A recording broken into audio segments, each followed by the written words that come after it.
Salut à tous. Dans cette présentation, je vais vous montrer le rôle des équipements d'interconnexion des réseaux chacun à part. C'est-à-dire, on va voir l'équipement, son principe de fonctionnement, la couche dans laquelle il exerce et ainsi de suite. Donc, nous allons voir tout ce qui est hub, switch, pare-feu, filtre de sécurité de manière générale, switch, répéteur, routeur, etc. Ne vous inquiétez pas, tout sera clair à la fin de la vidéo. Voilà, bien sûr, à la fin, on va faire une petite simulation pour vous montrer le rôle de chaque équipement. Nous allons aborder un certain nombre de notions telles que domaine de diffusion, domaine de collision et ainsi de suite. Donc, bien sûr, il faut concrétiser tout ça pour vous permettre de comprendre les différents termes et concepts utilisés dans cette présentation.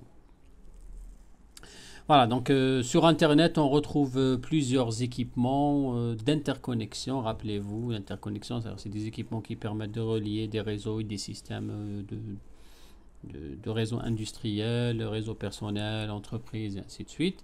On retrouve plusieurs. Donc l'objectif, c'est de voir le fonctionnement de chacun et de maîtriser ses différentes tâches par la suite. Aujourd'hui, Internet est interconnecté par différents équipements, que ce soit pour trouver des chemins ou pour des objectifs de sécurité et ainsi de suite, à travers ce qu'on appelle des data centers dans lesquels vous avez plusieurs serveurs, plusieurs switches, routeurs, répéteurs, points d'accès, etc. Et donc, c'est pour vous dire que ce sont ces équipements d'interconnexion qui nous permettent justement d'avoir un réseau à très grande échelle avec un taux d'erreur qui est faible par rapport aux solutions précédentes. Mais avant de commencer à développer ces équipements d'interconnexion, je vais vous donner quelques définitions qu'on retrouve dans le domaine de la télécommunication de manière générale. On va voir ce que c'est qu'une communication, une transmission série parallèle, full duplex, half duplex, simplex, que c'est qu'une communication asynchrone, synchrone, que c'est qu'un transceiver et un modem et ainsi de suite. Et puis après, nous allons aborder le fonctionnement des équipements d'interconnexion des réseaux. Pour une communication série ou parallèle, donc série, ça veut dire que vous avez sur un support de transmission, vous avez les bits qui se suivent un derrière un, qu'on utilise généralement dans les longues distances. D'accord ? Alors qu'au parallèle, les bits sont envoyés en même temps, selon donc, la taille du paquet. Une communication série, on la retrouve dans tout ce qui est câble USB par exemple, câble data de votre téléphone, de votre appareil photo et ainsi de suite.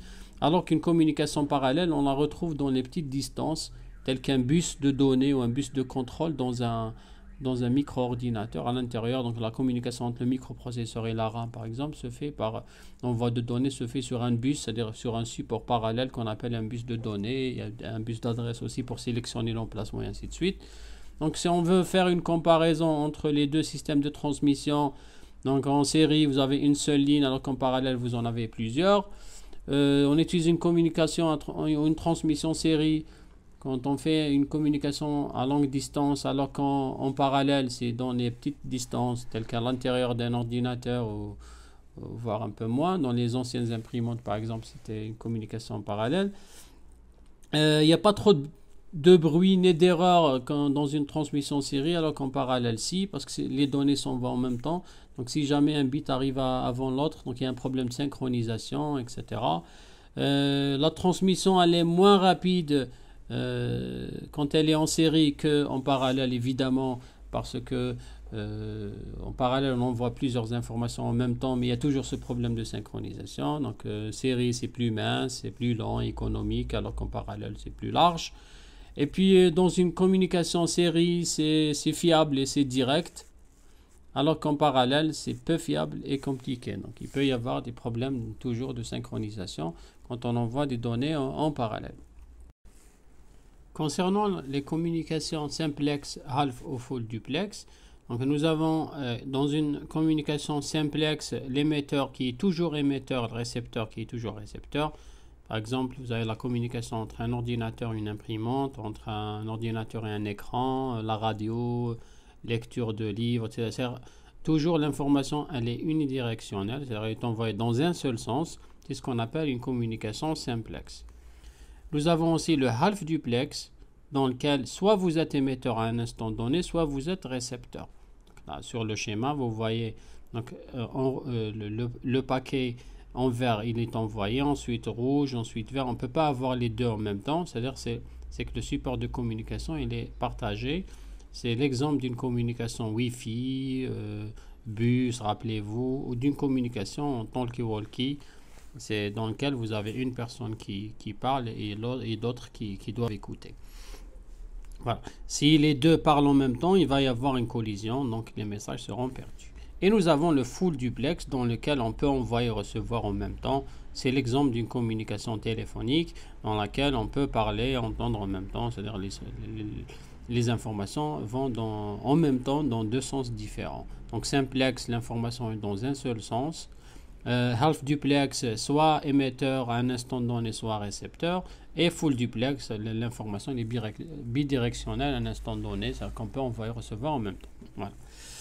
Et puis après, nous avons une communication synchrone et une communication asynchrone.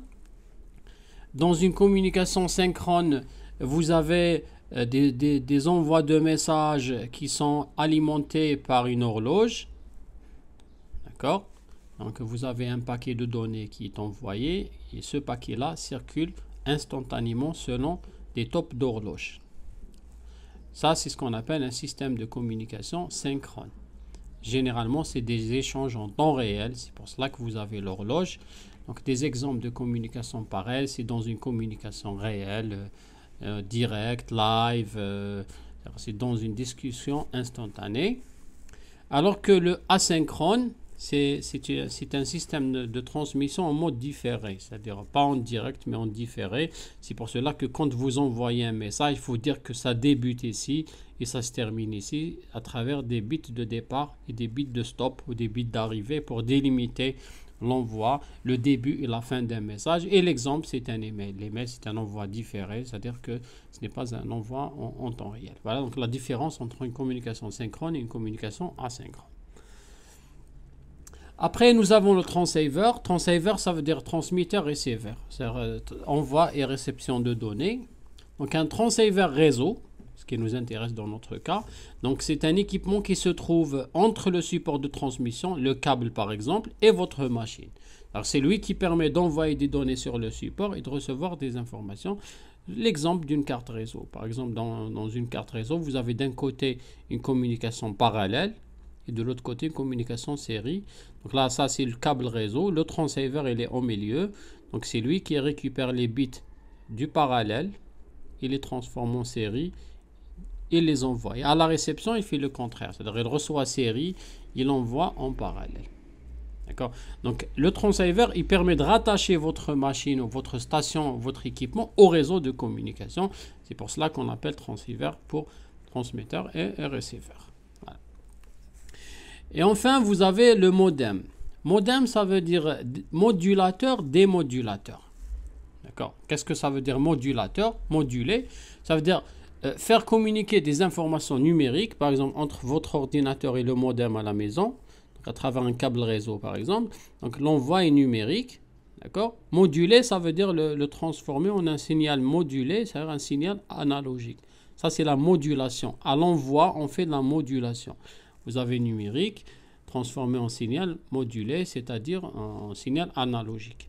Et à la réception, on fait la démodulation, c'est-à-dire qu'on reçoit un analogique, donc il est modulé, on transforme en données numériques et on reçoit sur ordinateur ou sur machine connecté à un réseau de communication de données. D'accord? C'est pour cela que votre démodulateur à la maison, avec lequel vous regardez des chaînes satellitaires, on l'appelle démo, c'est-à-dire démodulateur. Il fait que la démodulation, il ne fait pas la modulation. D'accord? Voilà donc la différence entre un démodulateur, un démo et un modem qui fait les deux tâches, modulation et démodulation. Voilà donc le principe de fonctionnement. Donc nous allons par la suite passer à l'étude détaillée des équipements d'interconnexion des réseaux de communication.